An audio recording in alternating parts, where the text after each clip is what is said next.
pessoal, sejam bem-vindos ao segundo dia do Febraban Tech. Meu nome é Bruno Diniz, vocês estão na Arena Fintech e hoje a gente vai falar sobre Open Finance. A gente vai começar a conversa hoje, o primeiro painel, sobre o novo momento do Open Finance. A gente está ainda no momento de construção dessa infraestrutura, mas a gente já tem players que estão explorando as possibilidades dentro desse mercado. Então a gente tem aqui no painel desde grande banco, a cooperativa, há também duas fintechs que têm aqui desenvolvido soluções e que estão ajudando a construir essa nova realidade do mercado financeiro. Queria chamar vocês para participar aqui, logo a gente já fala a respeito do painel. Salva de palmas, por favor, para os nossos painelistas.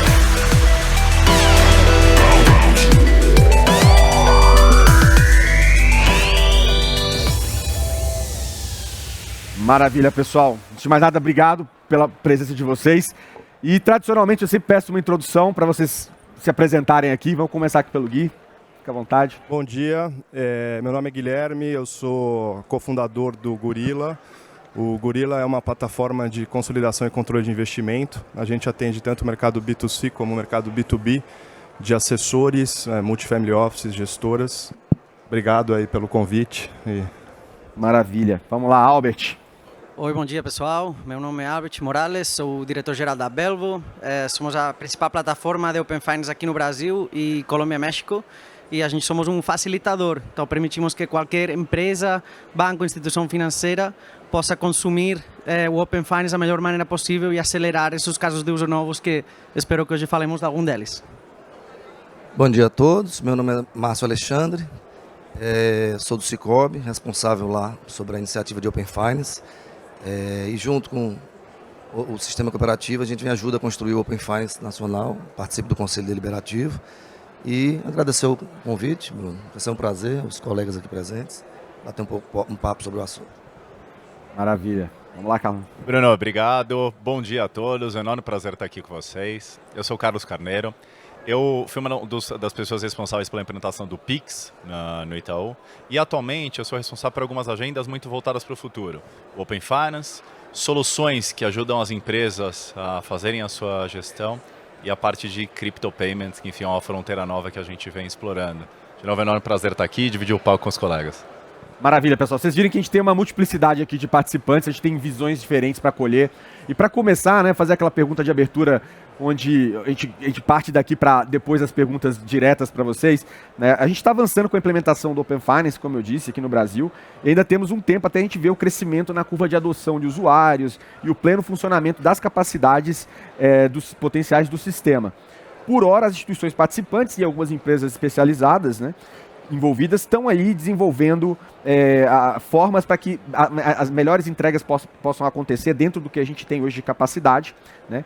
Mas no momento a gente vê ainda muito Open Finance olhando muito para uma coisa mais benefícios incrementais operacionais do ponto de vista enfim, de você conseguir compartilhar um dado e aumentar um limite, muito mais do que na parte experiencial, que eu acredito que é uma fronteira que a gente vai acabar atingindo cedo ou tarde, né? Então eu queria ver com vocês primeiramente qual que é a percepção, a visão de vocês do momento atual que a gente está vivenciando aqui, né? E quais são os próximos passos para a evolução dessa discussão e de entrega de soluções também dentro da realidade do Open Finance. Vamos começar aqui com o Albert. Manda para a gente aí como você enxerga aí esse momento atual e esse roadmap interessante que a gente tem pela frente. Boa. Então, como sou um cara de produto, sempre fiz produto na minha vida, eu acho que gostaria de fazer uma comparação da situação atual com o desenvolvimento de um produto mesmo. Acho que agora estamos numa situação já post-MVP, então já estamos com um produto mais ou menos pronto, mas ainda em fase beta, por isso que não aparece em parte fundamental dos processos críticos de negócio tanto do banco, instituições financeiras ou dos participantes hoje diretos no Open Banking, que principalmente são entidades reguladas pelo Banco Central. Qual é o motivo disso, né? Por que não passamos dessa fase? Como vocês sabem, ainda estamos em implementação, não temos todas as instituições hoje participantes, também não temos uma cobertura completa dos produtos financeiros que uma pessoa hoje tem contratados com o banco, então isso limita bastante também para fornecer según que tipos de serviços diretamente para o usuário, esses serviços que você mencionava mais experienciais, né? Tipo gerenciadores de finanças pessoais, etc., para empresas também. Então, hoje já é funcional o Open Banking, a gente viu um grande progresso nos últimos 12 meses também, desde a implementação oficial, e já dá para usar esses dados, mas isso sim de maneira opcional. A gente não pode obrigar, né, as pessoas a conectar as contas, sempre tem que ter uma opção de saída, não pode ser uma rua sem saída, onde a pessoa fique lá, se não compartilho, não consigo contratar um produto. Então, a gente está vendo isso, já estamos vendo esses primeiros compartilhamentos de dados, que mesmo em valor absoluto parece que sejam muitos, mas em proporção da população ainda é minucioso, né? Muito pouco. E com esses primeiros compartilhamentos a gente está aprendendo muito. Então, próprio tema técnico, né? Ainda precisamos madurar alguns aspectos, por exemplo, jornadas de compartilhamento, de jornadas de consentimento do usuário, que ainda se tem que aprimorar. Os próprios dados que estão sendo trafegados, que não estão hoje padronizados, instituição por instituição. A gente está vendo isso e estamos trabalhando para implementar essas melhorias, então esperemos que nos próximos, falamos aqui antes, 6, 12 meses, a gente consiga ver um level up nessa madurez, né, maturidade do mercado. Legal, legal. Passando para você, Guilherme, você também é uma fintech que está aí tangenciando esse mercado. Vocês não, vale dizer que nem você nem a Belvo são participantes diretos, né? Vocês não estão plugados, não são instituições reguladas nesse sentido, né? Participantes. Mas queria ouvir de você como é que você tem visto esse momento agora para o que você tem desenvolvido dentro da Gorilla e daqui por diante. Legal, eu acho que, assim como o Albert falou, é um grande processo isso, né? Como se fosse um desenvolvimento de um produto. E a gente está efetivamente na fase beta, e eu acho que é um produto que o mercado também nem sabe exatamente o que vai ser, né? Você tem milhões de possibilidades aí, e como todo processo demora, vai ter tentativa e erro, as experiências vão melhorando, né? Principalmente as experiências de onboarding, e novos modelos de negócio vão saindo, mas dado o envolvimento que a gente tem hoje, né, a gente começou esse processo de Open Banking antes do Open Banking oficial, fazendo integração com algumas instituições já via API, eu acho que a gente entende que existe sim uma dificuldade técnica grande para ser vencida aí ao longo do tempo. Acho que o número que a gente estava falando ali, né, 6, 12, talvez 24 meses, acho que a gente vai vendo coisas começando a aparecer, coisas mais simples ao longo do caminho. Mas é um processo e eu acho que tem muitos frutos a serem colhidos em termos de modelos de negócio, né? E a gente já está enxergando, né, de 4 anos atrás, 5 anos atrás que a gente começou as integrações, né, com as conversas que a gente tem hoje com as instituições, a gente já está enxergando um amadurecimento das instituições, né, uma padronização de dados internos, né, porque eu acho que existe uma lição de casa que tem sido feita das maiores instituições, de muito sistema legado, de muita coisa que tem que ser colocada para possibilitar essa troca de informação, né? Então, hoje, os papos com as instituições maiores já são muito melhores nesse sentido, né? Já tem muita coisa pronta, então eu acho que é isso. A gente ainda vai ver aí 6, 12 meses, começar a ver, né, novas experiências começando a aparecer incipiente, e provavelmente daqui a 2 anos a gente realmente vai entender e ver o potencial total do que é o Open Finance aqui no Brasil. É interessante que no momento que a gente está agora, já temos casos bem criativos aí de utilização, né? Inclusive, além das instituições, algumas já trabalharem em gerenciador financeiro pessoal, né? Os PFMs, né? Que eu acho que é o use case mais básico que a gente tem. Foi anunciado, por exemplo, acho que o Banco do Brasil teve uma recente jornada de compartilhamento via WhatsApp. Então a gente começa a ver diferentes players explorando fronteiras que até quando a gente olha para o mercado britânico, isso ainda não tá no ar ainda, né? Mas é legal. E vamos lá, Carlos, o que você vê aí nesse horizonte, dessa evolução, cara, esse processo? Para mim é uma agenda transformacional, é uma agenda enorme. Pegando como exemplo o Itaú tem mais de 600 pessoas diretamente envolvidas na implantação do Open Finance, porque muda o banco inteiro. E assim, até numa ótica diferente dos colegas, Open Finance para mim não é um produto como um Pix, porque o Pix você faz um Pix, você faz um TED, você faz um DOC, você faz um Pix. Open Finance eu tenho como produto a jornada de consentimento, então a jornada de eu trazer meus dados para uma instituição ou levar meus dados para outra instituição, mas no final das contas, quando o cliente passa por isso, o que ele espera? É o benefício. Então eu costumo definir o Open Finance como uma nova forma de fazer negócio e não como um produto em si. Para isso, é muito mais complexo do que implantar um Pix, que já é gigante. Eu preciso, de fato, aclimatar todas as instituições financeiras, todas as áreas de produtos de uma instituição financeira, a passarem a trabalhar com novos dados que até então elas não tinham. Eu acredito que, no Brasil, a gente vai se tornar, se é que a gente não é, o benchmark mundial. e a adoção tem sido a mais rápida do mundo. Por quê? Tem 3 razões principais. Nós temos a agenda mais ampla do mundo. Sim, é a maior agenda, com a maior amplitude. Tanto é que a gente não fala em Open Banking, a gente fala em Open Finance, no qual está incluso Open Banking, Open Insurance e Open Investments. Então, começa por aí. Segundo, existe uma maior predisposição dos brasileiros em compartilhar seus dados, desde que eles vejam algum benefício. Então a gente fez pesquisas com todos os cortes, pessoa física, pessoa jurídica, e havendo algum benefício, alguma contrapartida, essa percepção de uma contrapartida, eles topam dar os dados. Esse percentual oscila entre 60% e 80%. Pois bem, então existe uma predisposição. Terceiro, o Banco Central fez um trabalho muito bom. De fato, ele visitou as demais geografias e trouxe aprendizados para cá que, de fato, fazem com que essa agenda funcione. Vou dar um exemplo para vocês. Em UK, se eu convenço o Bruno a compartilhar os dados dele com o banco, pois bem, daqui 3 meses eu preciso reconvencer o Bruno. E às vezes esse processo de convencimento pode levar semanas. No Brasil a gente já começa com um prazo que começa em 12, podendo chegar a 12 meses, para citar um aprendizado. Agora, na comparação com o UK, nós estamos rodando numa velocidade de população economicamente ativa, que já aderiu, que já fez a jornada de consentimento, 4 vezes mais rápido que o UK. Assim, já dá, e o UK até então era o grande benchmark mundial. Para mim, uma outra ótica, uma outra diferença é que, quando eu pego um banco, por mais que o Itaú seja um banco muito grande, eu enxergo sobre o prumo Itaú, o cliente. Com o Open Finance, se eu conseguir convencer o cliente que ele tem um benefício, e para mim o Open Finance é uma agenda de benefício para os clientes, eu passo a ter uma visão 360 do cliente. Hoje, esses aplicativos que ajudam na gestão financeira, os famosos PFMs, como comentado pelo Bruno, eles acabam tendo uma ótica, em alguns momentos, meio míope. Afinal de contas, os dados não são padronizados, eu trago esses dados via o famoso screen scraping, que muitos de vocês já devem ter ouvido falar. À medida que eu tenho o dado passando por uma API, por um tubo, de forma padronizada, não estamos nesse momento, como comentado pelo Albert, mas a partir do momento que eu tenho esses dados passando de uma forma padronizada, com qualidade, eu consigo fazer uma gestão com uma acurácia muito próxima do 100%. É avisar o cliente que a conta dele de outra instituição ficará negativa daqui uma semana, porque eu estou vendo os lançamentos futuros. É oferecer um cupom de desconto para o cliente, para o restaurante que ele costuma ir, porque eu firmei uma parceria e estou vendo que ele gasta em outro cartão que não pertence ao banco detentor ali da conta original. Então, toda essa agenda, ela de fato abre um leque de oportunidades muito grande.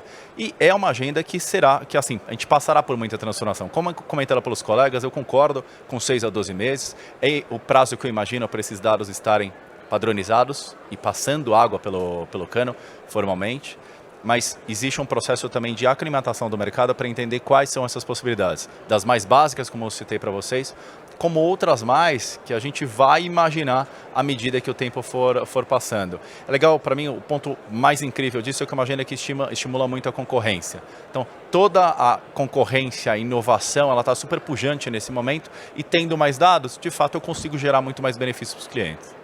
E é bem legal o que você falou, foi um papo até que a gente discutiu aqui ontem, que é a questão da contextualidade, né? Você, de fato, conseguir trabalhar um contextual banking, não só baseado em data points e do que você enxerga dentro de casa, mas enxergando isso 360. E aí a gente tem o banco que aconselha a instituição financeira que prevê, inclusive, o problema que pode dar e entra com uma oferta muito menos invasiva e muito mais precisa dentro da vida do cliente. Bom, né? Assim, o offering contextualizado, ele faz toda a diferença, inclusive na conversão, porque ele faz sentido para a pessoa. O problema hoje é você avisa para o cliente, você tem 50 mil reais de crédito pré-aprovado, and so what?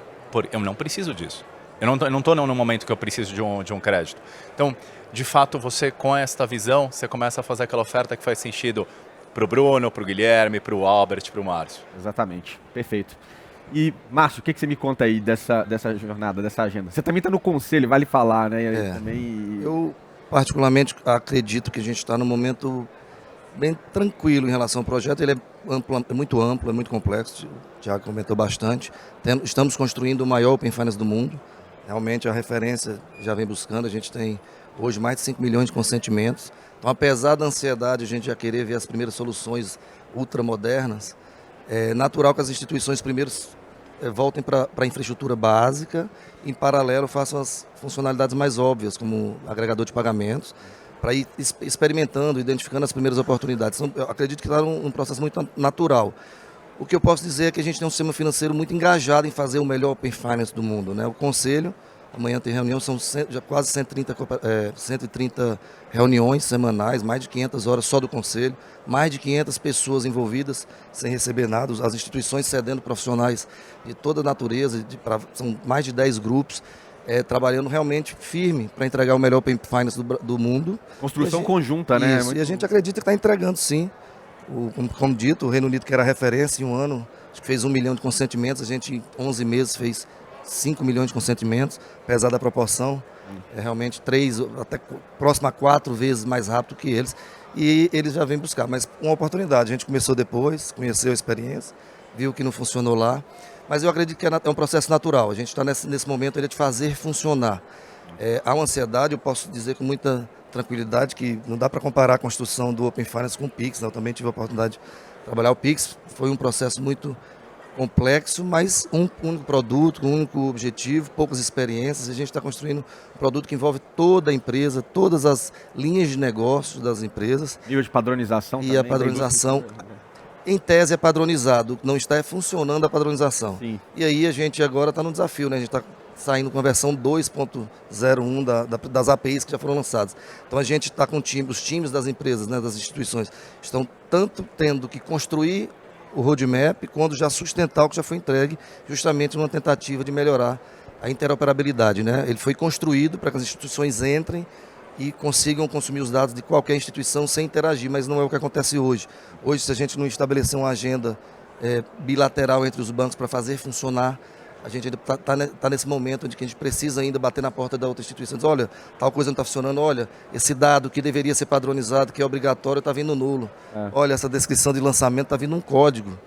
Enfim, essa padronização, eu apostaria sim, tem um modelo instituído, tem lá um Service Desk, onde cada banco vai abrindo os tickets para que o outro banco vá corrigindo. Então, acredito que 6 meses a 12 meses é um bom prazo.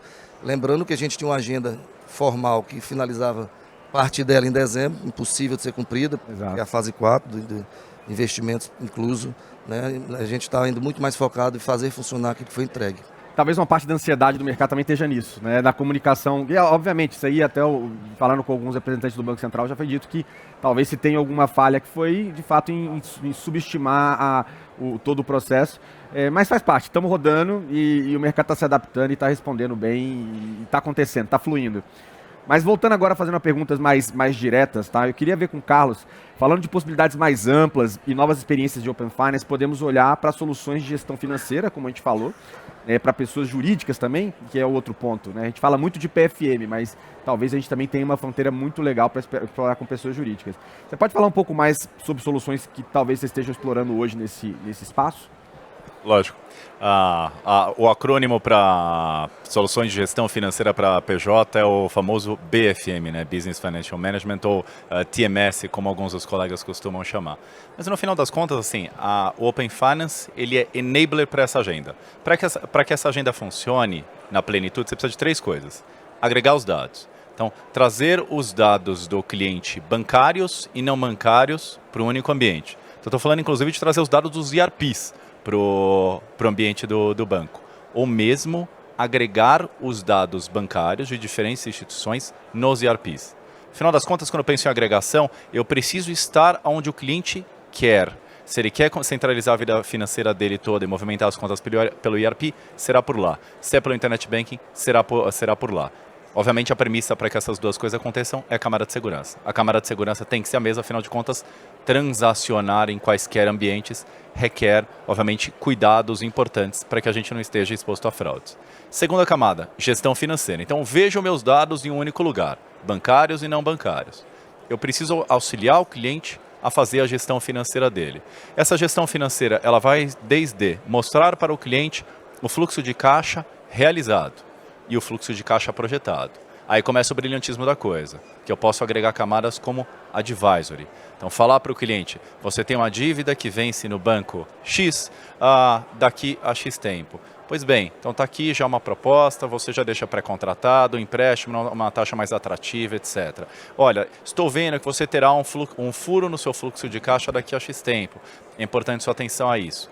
No final das contas, essas soluções elas têm por vocação liberar tempo do empresário para cuidar do negócio dele. justamente fazendo com que ele tenha menos trabalho nessas atividades operacionais. Sobretudo para empresas pequenas, na qual eu tenho um time reduzido, naturalmente é comum que o time acabe fazendo tudo. E projetar um fluxo de caixa está longe de ser trivial. Então a ideia é que a gente possa prover isso para os clientes. E a última camada, iniciação de pagamento.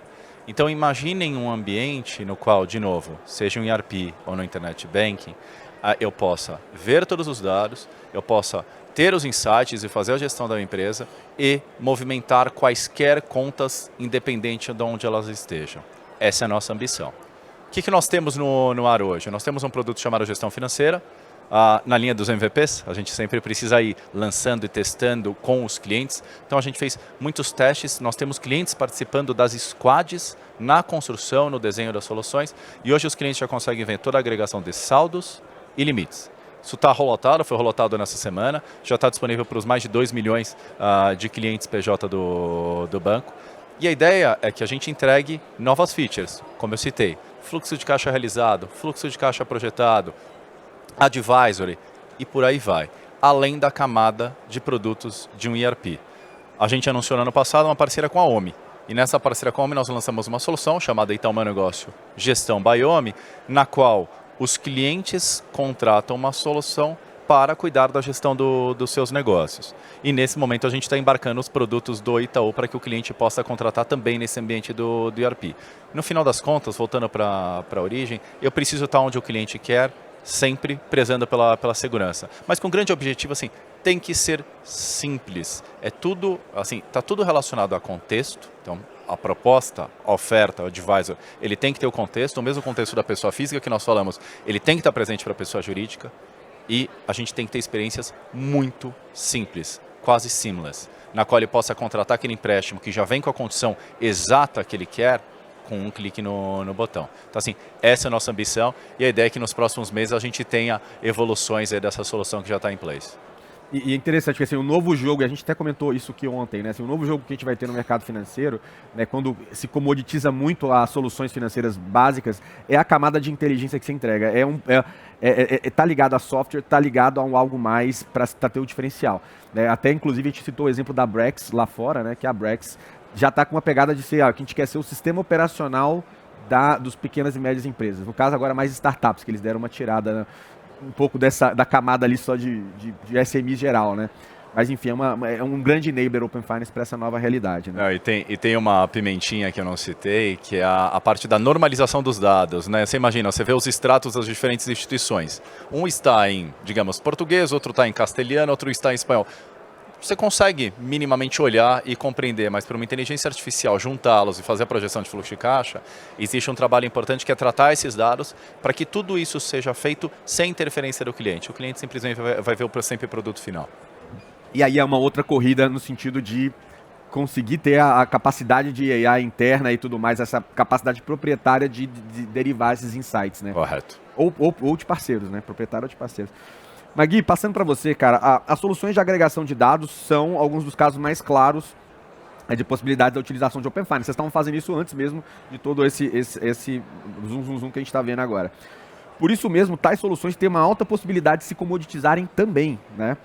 Com o passar do tempo, como tem ocorrido na União Europeia. Como você enxerga a popularização desse serviço? A gente teve uma explosão até no teu mercado, né? Assim, vários caras aí, inclusive alguns foram comprados, que fazem agregação de portfólio de investimentos, né? Como é que você enxerga a popularização desse serviço e o ambiente competitivo brasileiro daqui para frente? E você entende que todos os bancos também terão suas alternativas próprias? Então, como é que fica aí esse caldo? Legal, essa é uma pergunta que acho que desde o começo, quando a gente começou o Gorilla, a gente tinha isso na cabeça e eu acho que pensando um pouco na dinâmica da indústria, né, a mudança de paradigma que a gente está vendo, o cliente ele não é mais da instituição financeira, o cliente ele é do mercado. Então, né, até ouvindo o Carlos falar de todos os features que começam a aparecer, né, acho que a briga das instituições financeiras e dos players agora também que estão no ecossistema, né, então empresas de varejo, que isso acaba saindo só do mundo das instituições financeiras, eu acho que a briga vai acabar sendo na experiência. né? E essa briga na experiência acaba levando, né, para diferentes tipos de serviço, features. Então, eu acho que assim, a gente vai começar a aumentar e ver muito, né, mais parcerias acontecendo, mais empresas especializadas e resolvendo problemas difíceis e específicos. Então, no nosso caso, eu acho que as instituições vão querer ter, claro, todas as instituições vão querer ter seu agregador. E não só as instituições, as empresas de varejo. No caso de investimento, que é o nosso caso, você ainda tem um outro ecossistema gigantesco, que você tem o ecossistema dos assessores de investimento, que é gigantesco e está crescendo muito. Você tem o ecossistema dos multifamily offices, dos consultores, das gestoras, né? Então, soluções específicas para cada um desses acaba sendo construído. E isso vai entrar, né, ou com soluções, eventualmente, white labels ou parcerias, ou mesmo com APIs que resolvem problemas difíceis, como a gente, por exemplo, que dos, acho que, hard problems que a gente resolve ali no Gorilla é exatamente essa parte de cotização e controle, né, de investimento, que passa por você modelar todos os produtos, passa por você pegar todas as informações de preço de todos os ativos, tanto locais como offshore, como cripto, e transformar isso tudo em um portfólio. A gente já tem instituições financeiras hoje consumindo essas APIs e colocando isso dentro das experiências dela. Então, acho que isso faz parte da evolução, né? E ouvindo o Carlos falar, até eu acho que a gente pode viajar aqui, contar um monte de coisa de feature, mas acho que o desafio mesmo é a implementação. O desafio mesmo é você conseguir ter time focado, saber o que fazer primeiro, né, e fazer isso ainda, né, junto com sistemas legados, é um desafio, né, que não é só o dinheiro que resolve, é foco, é tempo. Por isso que eu acho que toda essa discussão que a gente está tendo aqui de que é um processo onde você tem interações, onde erros vão acontecer, né, e isso tem que ser construído ainda pensando na segurança, porque a superfície de besteira que pode acontecer quando a gente começa a conectar todas essas instituições, ela é gigantesca, né? Então, a cautela ela é importante.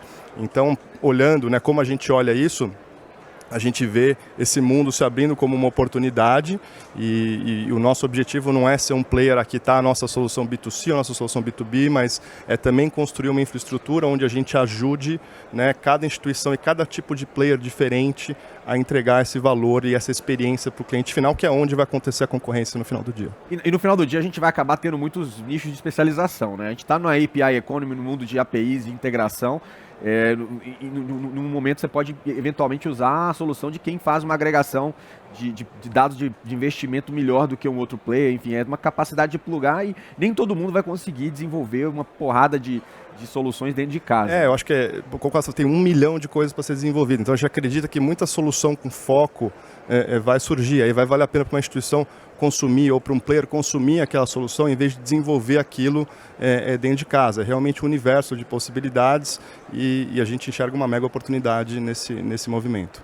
Bacana, convergindo com o papo de ecossistema que é a tônica do momento.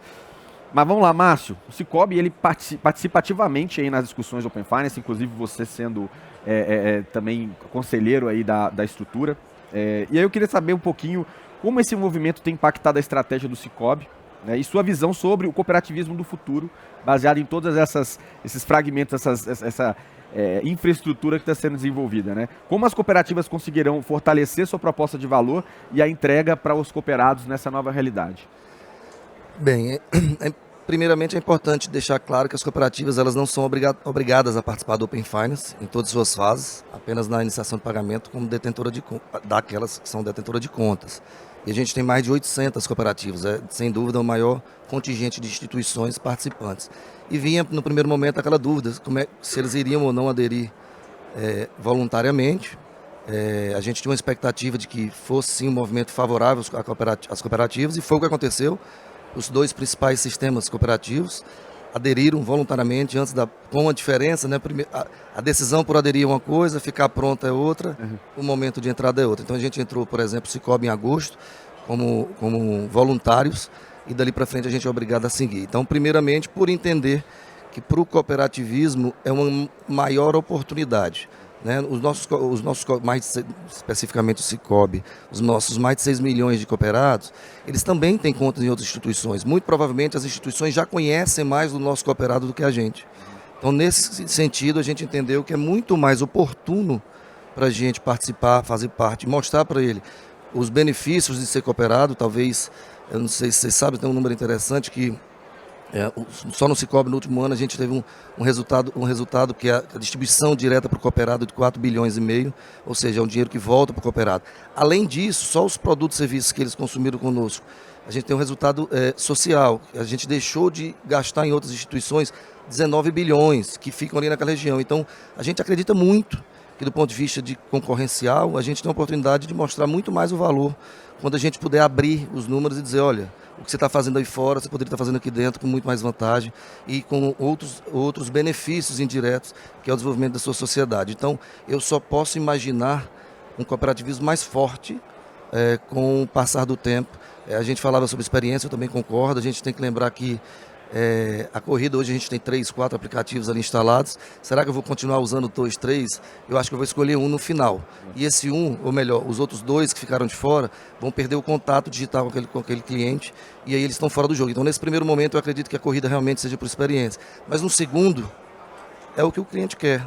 É redução de custos, é eficiência no consumo dos seus produtos. E aí, nessa hora, eu acredito que a gente vai conseguir fazer uma diferença grande e trazer os benefícios que a gente já conhece. Muito legal. Bruno, posso quebrar o protocolo e fazer um comentário aqui em cima? Pode falar. O que o Márcio trouxe aqui, o famoso competição por tempo de tela, né? E isso é brilhante. Então, se você pegar hoje o teu celular, você tem N mil aplicativos e todo mundo tenta concorrer para estar na primeira tela, na primeira tela que tem os apps, né? Porque tem gente que tem 10, 15 telas ali. A mesma coisa se aplica para a pessoa física e para a pessoa jurídica. É muito comum que uma pessoa jurídica tenha conta em 3, 4, 5 bancos e faça a gestão dela por meio de um ERP. Pois bem, a partir do momento que alguém consegue oferecer todas essas informações num único lugar, com uma experiência diferenciada, como comentado aqui por todos, você começa a centralizar tempo de tela.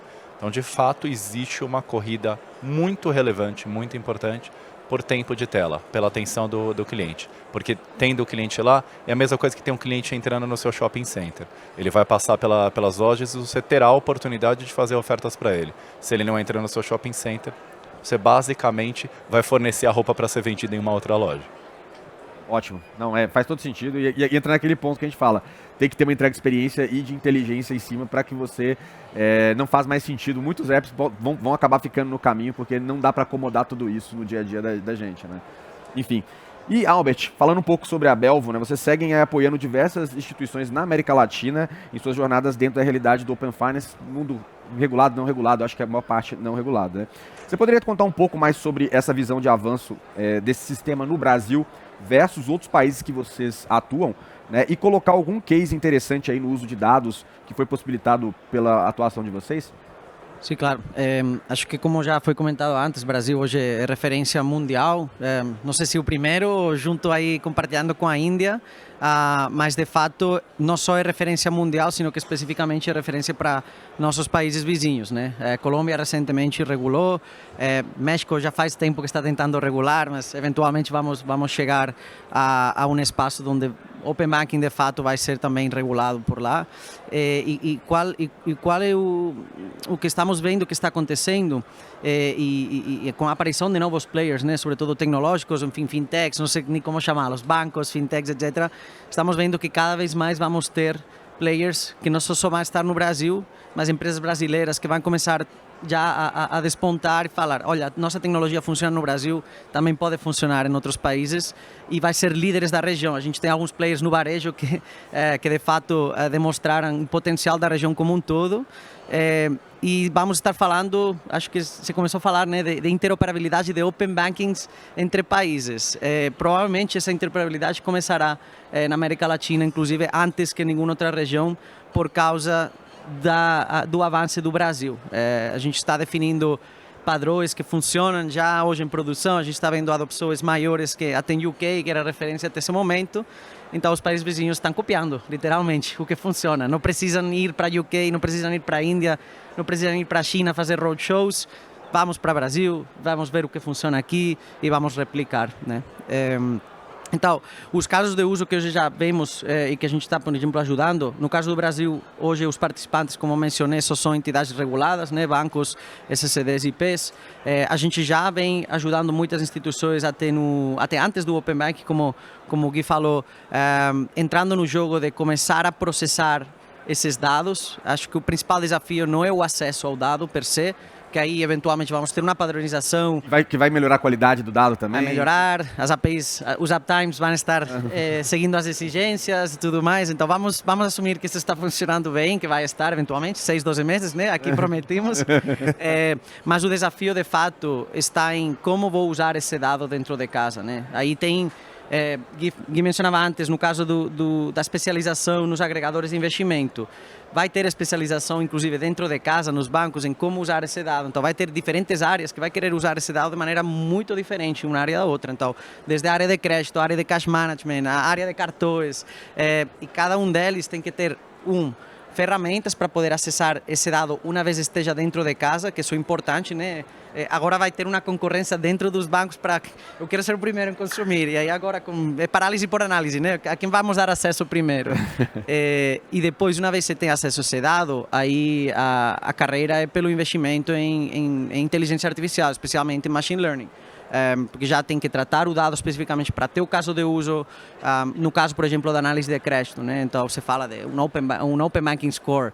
Eu acredito que vamos ter N Open Banking Scores para cada tipologia de caso de uso dentro do banco. Então, não mesmo emitir um cartão para um não correntista segmento CDE, que é um aumento de limite de um cliente premium do banco. Então, aí tem que ver, tem que olhar diferentes coisas nos dados, né? E criar diferentes modelos. Então, a gente está nessa jornada. Acho que também estamos bem no início do potencial. Enfim, machine learning, essas tecnologias trazem casos de uso que acho que se temos que olhar a algum lugar do mundo, deveríamos estar olhando mais Estados Unidos em como se usam os dados a nível financeiro. Então, temos players, por exemplo, como Apple, que junto com Goldman Sachs agora lançou até um score familiar, já não pessoal, sino eles olham a família como um todo. Isso vai chegar aqui também. Com tempo, com tecnologia, precisamos de educação, é uma parte importante, né? Então, educar toda a nossa galera que já está trabalhando nas áreas de tecnologia, mas também os novos engenheiros de dados que vão chegar, as novas levas, isso é muito importante, mas demora um tempo natural, né? Não podemos correr, não podemos ser ansiosos aí que falávamos para ver resultados já amanhã. Verdade, verdade. Muito bom, obrigado, pessoal. Eu tenho espaço para perguntas também, eu acho que é sempre bom fazer essa interatividade. Quem tiver uma pergunta, levante a mão, que a gente leva o microfone, tá? Tá fácil aí? Beleza? Alguém? Alguma pergunta? Senão eu toco daqui. Dou-lhe uma, dou-lhe duas. Então vamos lá, vamos voltar para as perguntas aqui. Pessoal, dá para ficar claro que a gente vai ter uma transformação no mercado após o estabelecimento da infraestrutura. Quais os principais desafios que o Open Finance enfrentará daqui por diante e qual deve ser, o que deve mudar de forma definitiva do lado dos bancos, tá? Depois da sua plena implementação? Vale dizer que, por exemplo, no Reino Unido, muitos bancos, até o HSBC, ele incorporou nas esteiras dele, ele praticamente direciona o cliente para liberar produto financeiro, uma vez que o cara não tá obrigando, mas ele aponta muito para o cliente fazer essa jornada para conseguir liberar vários produtos de crédito, por exemplo, né? Como é que vocês entendem algo parecido acontecendo aqui no Brasil? Tem alguma previsão? Acho que é o momento da gente extrapolar um pouquinho. Acho que tem muita coisa que o Carlos falou no sentido que aponta para o futuro, mas eu gostaria de ter mais outros cases para botar no radar de todo mundo aqui.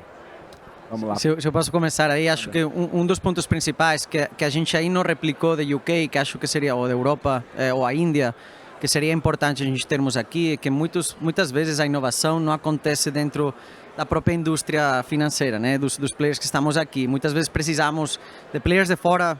Carlos mencionou os RPs. Provavelmente um RP conhece melhor uma empresa que o próprio banco, porque tem conta de resultados, tem balanço, tem todos os ativos da empresa, tem os pedidos das ordens que estão chegando de compra.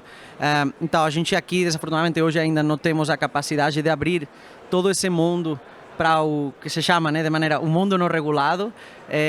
Isso vai ser de fato algo chave, né, para ver uma adoção ainda maior. Então, por exemplo, players como Gorilla, eles não faz sentido que seja uma entidade regulada, enfim, e tem outros casos que também não faz muito sentido, né? Inclusive estaremos levando muito trabalho para o Banco Central se tivesse que regular todas as empresas do Brasil. Então, acho que é importante todos trabalhar para primeiro fazer funcionar o Open Banking dentro do ecossistema fechado de entidades, que aí estamos caminhando para isso acontecer, mas depois desses 6, 12 meses que a solução, não, nem produto, a solução estará mais ou menos madura, a gente deveria estar pensando em como fazemos, como habilitamos essas pontes com o mundo não regulado, porque de fato aí vamos ver muitos cases de sucesso e inovação, e isso é super importante também para o ecossistema como um todo. Só um parênteses assim, do que foi falado aqui pelo Albert, né? No Reino Unido, por exemplo, a gente tem entidades que elas podem aplicar para uma licença, uma fintech, por exemplo, que não é regulada, para simplesmente fazer a agregação de dados. Então ela vai, submete, ela só vai poder se plugar na realidade do Open Finance, do Open Banking no caso deles, e fazer a agregação como se fosse o Guilherme, a Gorilla, poder tirar essa licença para plugar. Né? É um ente de menor risco, né? Mas de todo jeito tá rodando dado. E é uma entidade regulada, por mais leve que seja. Então a gente ainda tem um processo do regulador. Obviamente que a gente entende que no ritmo que estão as coisas aqui, talvez não é o momento agora, mas é algo que, até ouvindo do próprio representante do Banco Central, já colocaram no radar. Né? Queria comentar, tem todo sentido, eu acho que é só uma questão de agenda. Exato. A gente ainda está fazendo a infra. Mas é importante dizer que já surge uma primeira iniciativa nesse sentido, né? Já existe a figura do ITP, exatamente, o iniciador de transação de pagamento, que já é uma empresa que se habilita junto ao Banco Central para fazer exclusivamente a iniciação de pagamento. A gente tem hoje, acho que 6 ou 7 instituições, praticamente todas instituições financeiras ainda, que já se habilitaram, ou seja, aquelas que as mais óbvias, né? As que já são instituição financeira, já são reguladas, elas só habilitaram mais uma camada, vamos dizer assim. Mas também temos as primeiras ITPs que são de mercado mesmo. Então, eu acho que muito meramente uma questão de escolha. A gente quis avançar a gente, Brasil, não é uma escolha nossa, foi regulado pela iniciação de pagamento, pelas transações. Mas eu acho que é bem natural que, assim como foi feito para o ITP, surge em algum momento uma entidade, uma regulação mais leve para aqueles que queiram exclusivamente agregar pagamentos. A gente tem que lembrar que a gente tem um ano e pouco aí de esteira. Exatamente. E assim como o Pix, que até hoje tem uma agenda, né? O Pix continua tendo uma agenda de evolução, o Open Finance não vai parar por aí. A gente tem uma agenda estabelecida, mas a gente sabe, já se discute até onde vai, algumas outras coisas, mas primeiro tem que fazer funcionar direitinho o que está sendo construído. E vale falar só um parênteses, assim, a gente falando desse mundo de players de fora do mercado financeiro que tirou a licença para ITP, né? A gente tem um dos primeiros caras que tirou a licença, mas ainda não está produzindo de fato, foi o Facebook, né? E assim, uma vez que ele pega essa capacidade e joga dentro do WhatsApp, a gente está vendo uma aceleração dessa morte dos apps e de todo esse lance. Por mais que eles vão estar só num papel de transação, já é relevante porque ele entrega uma interface muito boa pro usuário e está presente no bolso de todo mundo, né? Acho que vale essa provocação também. Mas alguém tem mais algumas visões aí? Eu acho que para o nosso mundo de investimento, que enfim está na última fase, né? Eu acho que talvez algumas coisas demorem mais, mas uma coisa que a gente vê como game changer e que a padronização dos dados acho que vai trazer para a mesa e vai ajudar muito, é a parte de portabilidade. Né? A portabilidade para investimento ela já existe hoje, mas a experiência é horrível. Né? E uma analogia que a gente gosta de fazer é você olhando, por exemplo, para a indústria de celular. Né? Não sei se vocês lembram, a portabilidade ela existia, só que era aquele negócio, até o vídeo da porta dos fundos lá, da Judite, que você demorava 1-2 dias para poder transferir a tua conta de um lado para o outro. Né? Então ela já existia, e quando a experiência da portabilidade mudou, a quantidade de promoção, enfim, a competição ela subiu exponencialmente.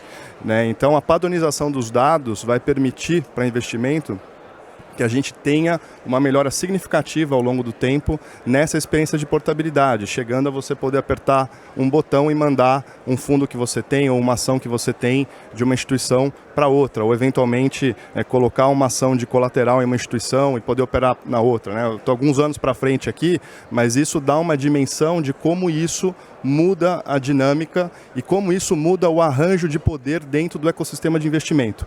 Né? Então a nossa tese aqui é muito que, e olhando, né, para outras verticais, o poder acaba indo para quem está mais perto do cliente. No caso de investimento, né, a gente enxerga isso como profissional de investimento, então como assessor, como consultor, como multifamily, porque ele tem um relacionamento, né? E todos os testes que a gente fez, investimento ainda é uma coisa social, mesmo com a tecnologia chegando. Né? Então eu acho que esse tipo de coisa vai demorar um pouco para acontecer mas acho que mostra, né, uma mudançazinha relativamente pequena que vai mudar a dinâmica na indústria. E perde a fricção, né? Que aquele negócio é com um clique você faz, isso faz e dá um speed up brabo aqui, né? Fazendo um paralelo do que você trouxe lá de OK, né? Então a jornada de compartilhamento de dados até com uma pré-condição de concessão de crédito. Para mim no Brasil a coisa é diferente. Assim, partindo da premissa de que o cliente decide se ele compartilha os dados ou não, ele precisa notar um benefício. Vou citar um exemplo tangível que está no ar hoje. A gente tem alguns milhões de simulações para ter um novo cartão de pessoas que não detêm um cartão hoje do banco. E o índice de aprovação ele é relativamente baixo, perto do que a gente gostaria. Por quê? Porque eu não conheço esses clientes. Eles não são clientes do banco hoje. Se eu coloco no final da jornada, isso está no ar, assim, quer ter uma nova chance, de ter seu cartão aprovado? Se sim, clica aqui. Ele clica, daí faz a jornada de compartilhamento de dados, a gente faz uma simulação online e devolve para ele aprovado ou não. Assim, isso melhorou, obviamente, eu não posso abrir os números aqui, mas melhorou de uma forma relevante o índice de aprovação nessa jornada. Então o cliente ele precisa perceber que valeu a pena trazer aqueles dados. Caso contrário, vão acontecer dois efeitos. A gente não vai ter novos clientes compartilhando os dados. Ou dois, o cliente que compartilhou uma vez e não teve a contrapartida, não teve o benefício, lá na frente ele não vai compartilhar. E como comentado, sobretudo pelo Albert e pelo Gui, para mim é uma agenda que não dá para fazer as coisas sozinho. De fato, a gente tem que ter um ecossistema, a gente tem algumas parcerias públicas, outras não públicas, seja para construção, co-construção, ou mesmo para expor em um outro ambiente essas soluções que a gente vem construindo. Estar dentro desses canais, como você falou do próprio IRP, né, já é um grande avanço. Márcio, queria ouvir um pouco de você, mas tem um ponto que a gente até falou no Office ali, de investimentos, né, de como é que isso vai abrir, pegando até um pouco do gancho do Gui. Falando especificamente do que vem pela frente, a fase 4, a gente comentou sobre uma pesquisa de uma consultoria que nos autorizou a falar, que é a BIP, em que somente com a fase 4 há um volume de 2 trilhões de reais investidos em poupança e em CDB, que são investimentos de baixo rendimento, que estarão acessíveis nas instituições obrigatórias, né? Não nas demais, nas obrigatórias, que são acessíveis para os novos entrantes ofertarem oportunidades de rendimento maior. Então, assim, tem muito por vir, né? A gente hoje está se focando muito nas dificuldades, nos produtos mais óbvios, né? De jornadas mais pré-existentes que melhoram, mas a gente em breve vai ver um ambiente competitivo muito grande em todas as indústrias, em todos os produtos, em todos as verticais, né? Especialmente nesse caso de investimento onde o colega exerce aí seu... Maravilha, não, incrível, a gente sabe que tem muitas possibilidades, estamos todos aqui construindo um pouco dessa nova realidade. Pessoal, para fechar, eu sempre peço aqui um minutinho de cada um para falar de uma síntese, uma frase, algo que vocês queiram deixar para aqui para a audiência, para semear na mente deles e eles levarem isso para casa, para o trabalho, para os próximos dias de evento. Vocês têm aí um insight para poder compartilhar? Eu acho que tem dois tipos, né? Novos negócios nascem de duas formas. Acho que de uma forma por analogia, que é quando você vê alguma coisa, copia, ou você tenta enxergar o que está acontecendo numa indústria e trazer para a tua, e a outra por princípios, que é na natureza humana, né? Então eu acho que o que o Open Finance vai começar a trazer para a mesa são novos negócios que vêm por princípio, né? Pelo que o cliente está querendo, o que o cliente está buscando. Maravilha. Albert. Só uma dica, já que, enfim, estamos em um evento da Febraban e acho que todo mundo agora tem um interesse. Uma recomendação para quem agora se está aderindo, né? Os famosos voluntários. A gente já tem experiência ajudando a voluntários que já estão aderidos, até obrigatórios. É importante separar o que é regulatório, né? Então, seguir as regras, seguir essas padronizações que têm que ser feitas, integração com o sistema legado. Isso é algo, um nicho muito específico do banco e não tem nada a ver com consumir ou com aproveitar os dados. Até provavelmente os times que vocês precisem dedicar aí tenham que ter skills completamente diferentes. Então, enfim, estamos aqui a Verbo para ajudar nessa jornada de consumo, ajudar na parte de inteligência dos dados, que é isso que a gente sabe fazer. E esperemos que daqui a 6, 12 meses, provavelmente todo mundo que seja voluntário, pelo menos esteja aderido. Eu acredito que a gente passou da pior fase, que era a cobrança de cadê, o que é que tem, o que é que eu vou usar. vão acessar meus dados, né? Acho que hoje já está claro que só vai participar do Open Finance quem tiver interesse, quem receber algum tipo de benefício. Mas, de fato, a gente vai ver cada vez mais o nosso cliente, ou cliente do sistema financeiro, empoderado e fazendo suas boas escolhas. Então, a gente vai, de fato, acredito, num ambiente de maior concorrência e talvez menos concentrado, que é um dos grandes objetivos do Open Finance, né? A gente tem um modelo muito concentrado e a gente vê especificamente no meu segmento, que é de cooperativismo, em outros países, ele numa parcela maior. Eu tenho uma expectativa de que a gente consiga usar isso em prol e ter aí o nosso movimento um pouco mais fortalecido. Muito bom. Carlos, fecha pra gente. Para mim, o Open Finance, como agora a gente está na vanguarda, a gente já fez o catch-up e a partir daqui, bom, a gente está ditando as regras, é como navegar no oceano. E eu tenho uma analogia que o Albert já me ouviu fazendo, que eu gosto e traduz muito o sentimento. Se Tom Ford chegasse para as pessoas e perguntasse, bom, pois bem, o que vocês querem? As pessoas iam falar, carroças mais rápidas. Afinal de contas, é o que eles conheciam. Ninguém ia imaginar, construa um carro. Então eu preciso, com o Open Finance, sentar com os clientes, N clientes, e co-construir. Porque a gente citou N soluções aqui que vieram à nossa cabeça, que já estão em place ou em construção. Mas vai ter muito mais coisa que a gente vai acabar criando junto, sempre, obviamente, com toda a segurança necessária para que o cliente que confiar os dados, por exemplo, ao Itaú, ele esteja tranquilo que os dados estarão bem lá. Maravilha. Pessoal, uma salva de palmas para os painelistas desse painel. Teremos logo na sequência, em coisa de 8 minutos, uma conversa sobre Beyond Banking, que é basicamente o que os bancos estão fazendo além de serviços financeiros. Então vai ser um papo bem legal. Quem quiser participar, já é na sequência. E, novamente, obrigado a todos vocês.